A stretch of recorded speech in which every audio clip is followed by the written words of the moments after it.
great. And I forgot to mention, Amanda is now one of the only 2 people in the over 2 years that we've been doing this that have read for us twice. Yeah. So, Yeah. yes. Do it for the ice cream. I mean, that's kind of how this all started, honestly. Women writers and ice cream. Our next featured reader I'm super excited to introduce because she was my first creative writing teacher at UT over 7 years ago, I think. So pretty excited. Lisa L. Moore's poems have recently appeared in Roar, Borderlands Texas Poetry Review, Literary Mama, Tinderbox Poetry Journal, and Anchor Magazine. Her writing has been recognized with the Art Lines Juried Poetry Prize, the Split This Rock Poem of the Week, the Choice Outstanding Book Award, and the Lambda Literary Foundation Book Award. The author or editor of 5 critical studies on women's literature, Lisa teaches English and Women's and Gender Studies at the University of Texas at Austin. And her favorite flavor of ice cream, which we have, is maple walnut.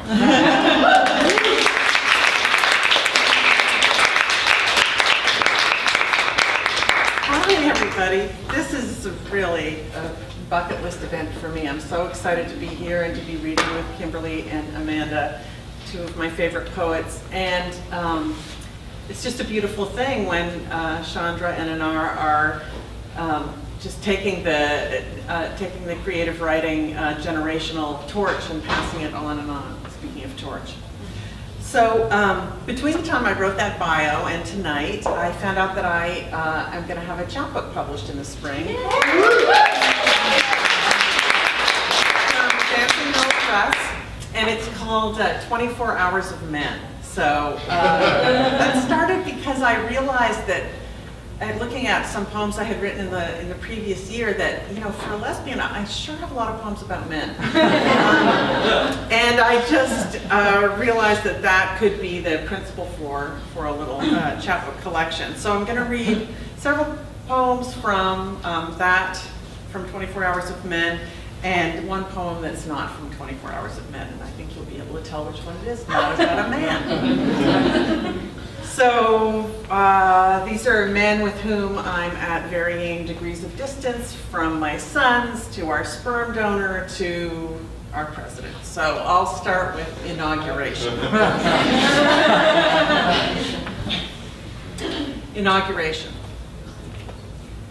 And so I turn my heart's soil, crumbling hard, cold clumps with goosebump fingers, loosening what can be freed. It's like a bad breakup. You wake up every morning, and without warning, you remember it's still true. This crushed petal face is the only face I can turn to the world. Grit grinds out its pearl. I've emptied my heart, even of despair. This broken ground, my prayer. So there's a little series in this collection called Raising White Men, and this is Raising White Men 2.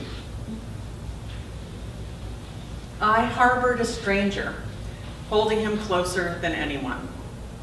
You could say I made him myself, and it's true, he was created with intention, an infinite leaf, caressed by my lover's fingers, delicate and deep inside my body, a dense embryo bathed in handsome semen. But whatever I willed, this wisp, not yet even flesh, broke me down from the beginning, tearing tissue from the walls of my womb until he had hands and a heart. He decreed with imperial sweetness that I would no longer eat this, smell that without nausea, sit, stand, or sleep, remember a phone number, or recognize myself. I'm not myself. Now, my heart lives outside my body, walks out the door, grows a beard, plays cello, has a boyfriend I've never even met. Though common as grass, this mystery of the self-dissolved is undreamt of in their philosophy. Here's my tenderness for that knowing. Here's my love for that loss.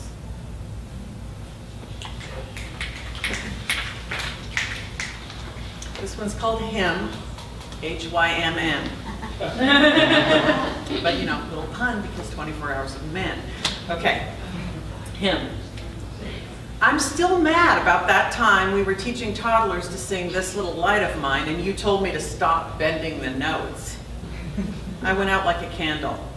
I handle the shame by repeating your name whenever I tell this story.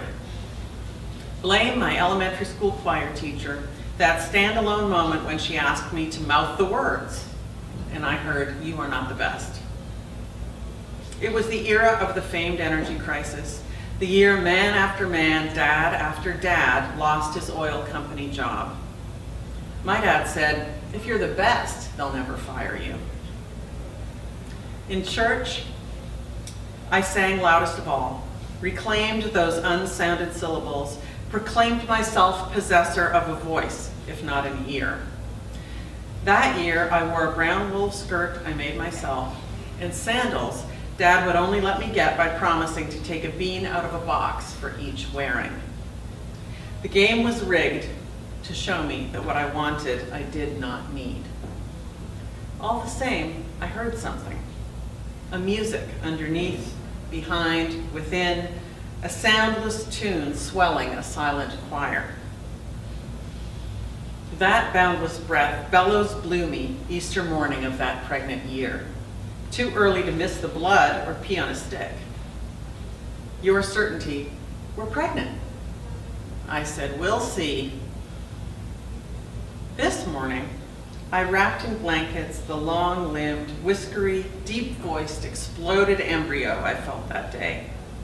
He made himself small, so I could once more curve my arms around him, a ball of grace permitting me to hold the note that swelled to embrace us both. Don't long for the thing that doesn't love you. You can't make it stay. Praise instead the blind, imperfect grasping, the way from sound to silence, from me to measureless.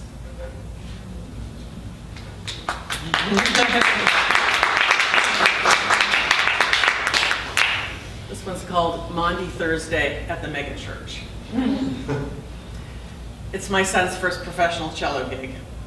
I'm irritated from the 30-minute drive and my car smells like his cheeseburger. I'm hot flashing again and broke and too busy to be someone's chauffeur, though apparently not. So many men in nice suits passing out thimbles of grape juice. I can't dodge them, so I pocket my phone, hold out my palm for the tiny carby square. Some of you, the pastor says knowingly, came in here tonight thinking Jesus was just an important historical figure, at best. Do I love Jesus? Not like he's my personal hunky boyfriend, but the host burns in my hand. That was a moment of like,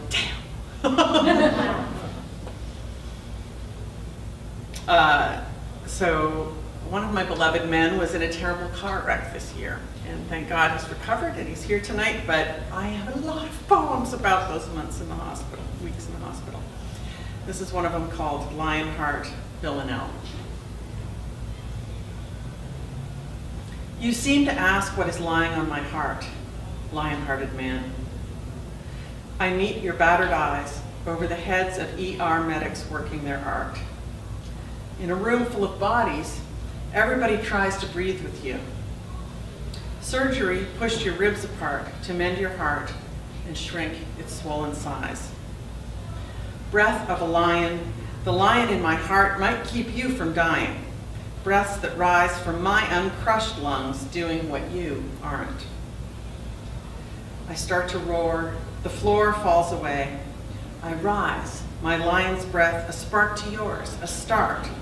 My strong arched bones, your broken ones likewise, knit in healing union. On the nurse's cart, the spirometer's number starts to rise to 1,500. You're my hero, sweetheart. Your breath and mine in mystic counterpart.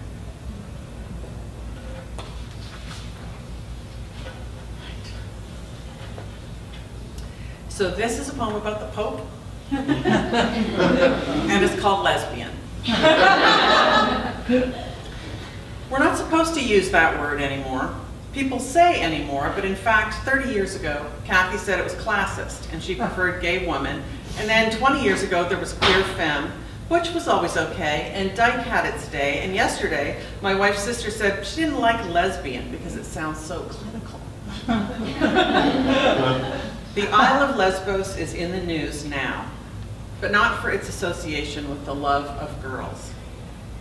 No, the Pope visited and took 3 families with him back to the Vatican. These lesbian camps hold 600,000 migrants from the Middle East. I used to go to a lesbian music festival. After a week of camping, we'd drive back out through small town, man-made Michigan, and feel fear's lead apron settle back into our laps. Lesbos, home of Sappho, the lyric poet, and Tabush, the cat whose Syrian family could not leave him behind when they fled to Europe. Chios, 13,000. Samos, 4,500. Leros, Kos, Simi, and Rhodes. Names out of Homer and Hesiod. Names out of Syria, Iraq, Afghanistan. Yusuf Mohammed, Amar Saker, Amal and her 6-year-old daughter. Speakers of Persian and Arabic, poets and engineers and pharmacists. And now they are lesbians.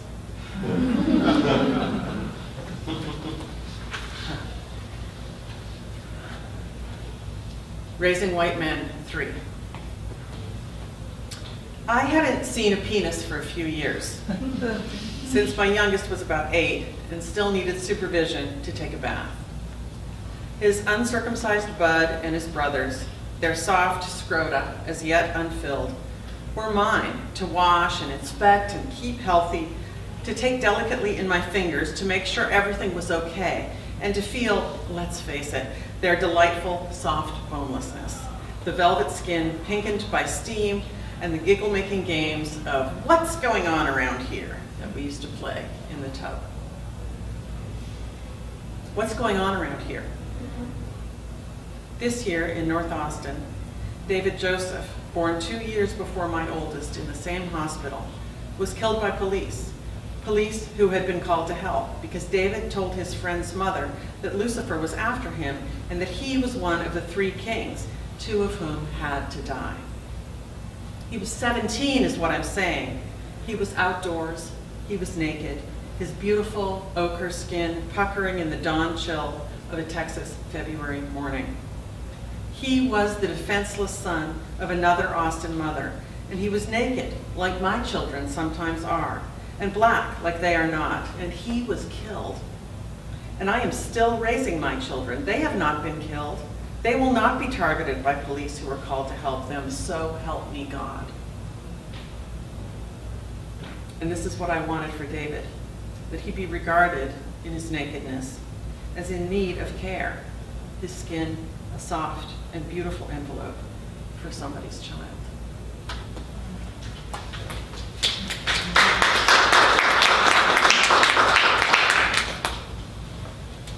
Walking the Greenbelt. Do you dare me to eat it? Said the shoeless man of his tiny bouquet. I didn't dare to dare. I couldn't see his mouth beneath his matted beard. His feet were bare and crushed granite. I'm a honeypot to homeless men, a lesbian with attention. Eat it if you're hungry, I said. He said, do you dare me? I didn't give him that, the only thing he asked for, though he gave me flowers. I tucked them behind my glasses. You said, they match your outfit. We walked away on an ocean of wildflowers. The dog danced ahead of us. Dance break. He was not on his leash. Rule break. Brake lights. Cop comes to a stop. I know. More slow. Move slow. You said, good thing you're a nice white lady. Flowers in my hair.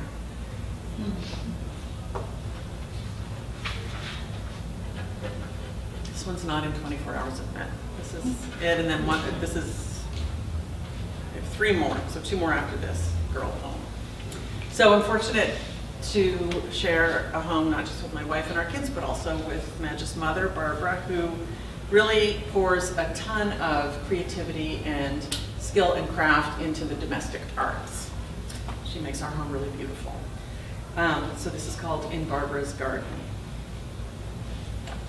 Venus of the rose, arousing veneration. What if flowers are your faith? Lipped, inviting cushions, deep veined throats. Flora, flora. Remember when the dog laid a slobbery stick on Tina's lap and she kept picking it up? The garden is new beneath the cool fall sunshine, and the water feature competes with the music of the air conditioning unit. Aphrodite of the gardens, guarding the sweaty, tangled hairstyles of afros, the girls who take their virginity on faith. Purple-leaved Persian shield, the most colorful plant in the garden, is not a flower. Barbara, Barbara, remember when the cold martini glass slipped from your old hand and crushed in splinters on the garden tile? I do. The law, the low, the love is more and more cold and pure. So another little series in the collection is a series of elegies. This one is Elegy 2017. One boy dead in the middle of the day, in the middle of campus. 3 boys bleeding. 1 boy stabbed them. You were the one that told me to run. This morning, my heart fills 2 rib cages. This morning, I don't have 1 blanket to spare. I am the parent of neither killer nor killed. My voice shrill. You fell down on the job. An exact quote from my own father.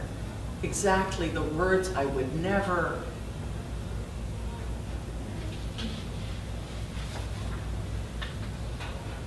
And this is the last one. Thanks, everybody. 24 Hours of Men. I was surprised to see their cunts smiling at me from across the yoga studio as we all squatted to the best of our abilities. Male genitals are just women's, pulled outside the body where there's room to expand. And from a certain angle, you can see the split between their external ovaries, like the seam between my own legs. I was trying to direct compassion toward the hairy-bellied, devil-horned reveler at last night's party. Someone told me he had nothing on under his tutu, and he had flashed a few of us. After the release of the Trump tapes, I, along with every other woman in America, have had enough.